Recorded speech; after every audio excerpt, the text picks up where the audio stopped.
दोस्तों, एपेस्टीन का कारनामा तो सभी ने सुना होगा। एपेस्टीन की सहयोगी गिलेन मैक्सवेल कैसे अर्थ से पर्स तक पहुंची, आज हम इसके बारे में जिक्र करेंगे। आपको बता दें कि यौन अपराधी जेफरी एपेस्टीन की दोषी सहयोगी गिलेन मैक्सवेल ने सोमवार को अमेरिकी संसद की ओवरसाइट कमेटी के सवालों का जवाब देने से इनकार कर दिया। मैक्सवेल ने टेक्सास के एक जेल में बंद कमरे में वर्चुअल बयान दिया। यहां वो सेक्स ट्रैफिक के मामले में 20 साल की सजा काट रही हैं। रिपब्लिकन हाउस ओवरसाइट कमेटी के अध्यक्ष जेम्स कोमर ने कहा कि जैसा अनुमान था, मैक्सवेल ने 5वें संशोधन का सहारा लिया और चुप रहने के लिए अपने अधिकार का इस्तेमाल किया। उन्होंने कहा कि यह साफ तौर पर बेहद निराशाजनक है। हमारे पास उनके कई सवाल थे इन अपराधों के बारे में जो उन्होंने और एपेस्टीन ने किए, साथ ही संभावित सह साजिशकर्ता के बारे में भी। कोमर ने कहा, हम सच्चाई तक पहुंचना चाहते हैं ताकि अमेरिकी जनता को सच पता चल सके और सर्वाइवरों को न्याय मिल सके। मैक्सवेल को 2021 में अपने पूर्व बॉयफ्रेंड एपेस्टीन के लिए नाबालिग लड़कियों को फुसलाने और उनके शोषण करने में सहयोग के लिए दोषी ठहराया गया था। एपेस्टीन की 2019 में जेल में मृत्यु हो गई थी। ये कौन है गिलेन मैक्सवेल, इसके बारे में भी जरा जान लीजिए। गिलेन मैक्सवेल का जन्म 25 दिसंबर 1961 यानी क्रिसमस के दिन एक अमीर परिवार में हुआ था। उसके पिता रॉबर्ट मैक्सवेल एक पब्लिशिंग टाइकून थे। उनकी मां का नाम बैटी मैक्सवेल था। गिलेन अपने 9 भाई बहनों में से सबसे छोटी थी। मैक्सवेल पर लगे आरोप बेहद चौंकाने वाले हैं। नाबालिग लड़कियों को बहला फुसलाकर उनके यौन शोषण और तस्करी के लिए उन्हें बाल यौन अपराधी फाइनेंसर जेफरी एपेस्टीन तक पहुंचाना। मैक्सवेल की परवरिश ब्रिटेन के ऑक्सफोर्ड में स्थित हेडिंगटन हिल हॉल में हुई। गिलेन मैक्सवेल के बचपन के दौरान हेडिंगटन हिल हॉल में भव्य पार्टियां हुआ करती थी, जिसमें राजनेता, मशहूर हस्तियां, मीडिया जगत के बड़े बड़े नाम शामिल होते थे। रॉबर्ट मैक्सवेल ने चेकोस्लोवाकिया की एक यहूदी बस्ती में घोर गरीबी से अपना सफर शुरू किया। उनके परिवार के ज्यादातर लोगों की होलोकॉस्ट में हत्या कर दी गई थी। आगे चलकर वे ब्रिटिश सेना के युद्ध नायक बने, फिर पब्लिशिंग के लिए बड़े कारोबारी, लेबर पार्टी के सांसद और अंततः ब्रिटेन के सबसे ज्यादा बिकने वाले अखबारों में से एक डेली मिरर के मालिक बने। गिलेन मैक्सवेल की पढ़ाई के बारे में बात कर लें तो पढ़ाई मालवर्क कॉलेजों और ऑक्सफोर्ड यूनिवर्सिटी में हुई, जहां उन्होंने आधुनिक इतिहास और भाषाओं की स्टडी की।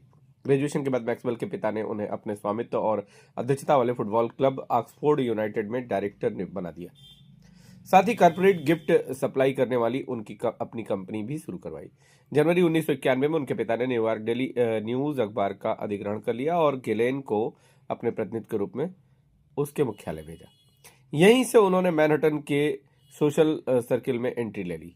लेकिन उसी वर्ष नवंबर में उनकी दुनिया उलट गई। उनके पिता कैनरी द्वीपों के पास अपनी याट के डेक से गायब हो गए और बाद में उनका शव समुद्र में तैरता हुआ मिला।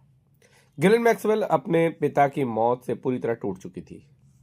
2005 में एक 14 साल की लड़की के माता पिता ने पुलिस को बताया कि एपेस्टीन ने उनकी बेटी के साथ यौन उत्पीड़न किया और 3 साल बाद 18 महीने की जेल की सुनवाई हो गई, सजा भी हुई।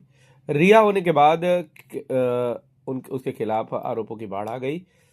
उस पर लड़कियों के एक विशाल नेटवर्क को यौन शोषण के रूप में चलाने का आरोप लगने लगा। 2019 में उसे सेक्स ट्रैफिकिंग के आरोपों में फिर गिरफ्तार किया गया। उसके 1 महीने बाद वो अपनी जेल की कोठरी में मृत पाया गया। वहां पर टूट गया था एपेस्टीन। स्वाभाविक तौर पर उसके बाद अधिकारियों का ध्यान मैक्सवेल की ओर गया। गिलेन मैक्सवेल का एपेस्टीन के साथ जो रिश्ता था वो दोनों के लिए फायदेमंद था। वो उसे अपने अमीर और ताकतवर दोस्तों से मिलवाती थी। वहीं एपेस्टीन के पास इतना पैसा था कि वो मैक्सवेल को वो जीवन शैली दे पा रहा था जिसकी वो आदी हो चुकी थी। मुकदमे के दौरान दोनों की नजदीकियां पर जोर देने के साथ साथ अभियोजकों ने ये कहा कि मैक्सवेल एपेस्टीन से मिलने से पहले खासतौर पर बहुत अमीर नहीं थी। दरअसल पिता की मौत के बाद जब न्यूयॉर्क लौटी तो खबरें थी कि वह रियल एस्टेट में काम कर रही थी। $2000 महीने के अपार्टमेंट में रह रही थी। लेकिन यह रिश्ता कब शुरू हुआ, कितने समय चला, इसे ठीक ठाक तरीके से परिभाषित किया जाए तो ये सभी उस मुकदमे में विवाद का विषय रही। मैक्सवेल के मुकाबले में 4 आरोप 1994 से 1997 के दौर से जुड़े थे, जब अभियोग पत्र में कहा गया कि वह एपेस्टीन की सबसे करीबी सहयोगियों में शामिल थी तो उनके साथ घनिष्ठ संबंध में भी थी।